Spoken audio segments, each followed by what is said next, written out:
យើងចាប់តាមចូលតាមវិស័យយើងចូលផ្នែកនៃត្រូវសង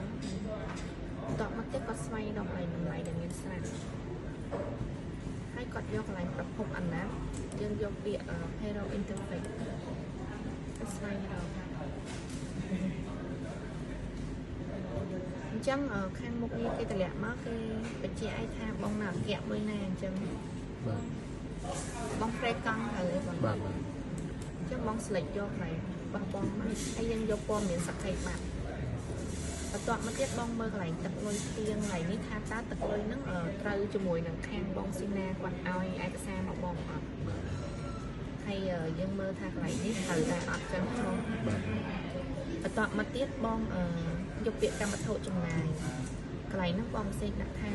ប្រាក់ជាវត្តប្រចាំខែកុម្ភៈបន្ទាប់មកទៀតយើងយកប្រមាណបងភ្ជាប់ឯកសារហ្នឹងភ្ជាប់ដូចតែខាងបងស៊ីណាគាត់ឲ្យមកទាំងអស់ថាមានអីខ្លះបងដាក់មកហ្វាល់ហើយកន្លែងបរិយាយនេះបងសេបញ្ជាក់ប្រាប់គេផងបន្ទាប់មកទៀតយើងយកប្រមហើយគាត់ចូលកន្លែងពុនកាន់តុកហ្នឹងគាត់មើលថាពុននេះត្រូវជាមួយទឹកលុយដែលខាងបុគ្គលិកគាត់ឲ្យអត់ឲ្យពុនកាន់តុកបាទតោះមកទៀតយើងត្រឡប់ទៅវិក័យប័ត្រវិញហើយបងអាចមើលកន្លែងនេះថាគណនីត្រូវអត់ហើយលេខអីហ្នឹងត្រូវអត់ចឹងណាបងតាមពេលបងចឹងណាចុះមកខុសយើងអាចកែបានយើងកែបានតែយើងមិនចេះតែកែបងតែយើងជូនតំណែងទៅខាងមុខងារឬក៏ទៅខាងបងសញ្ញាខាងខុសហើយអញ្ចឹងណាតមកទៀតបងរក្សាទុក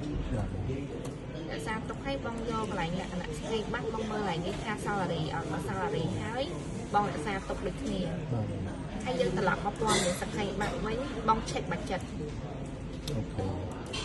តោះមកយើងចុចដំណើរការគណនាឲ្យបោះពុំឯកសារហើយកន្លែងនេះមានកន្លោនមួយទៀតឡើងបកគោលអនុម័តបងទៅសេទៅឲ្យបងបកគោលអនុម័តទៅហើយ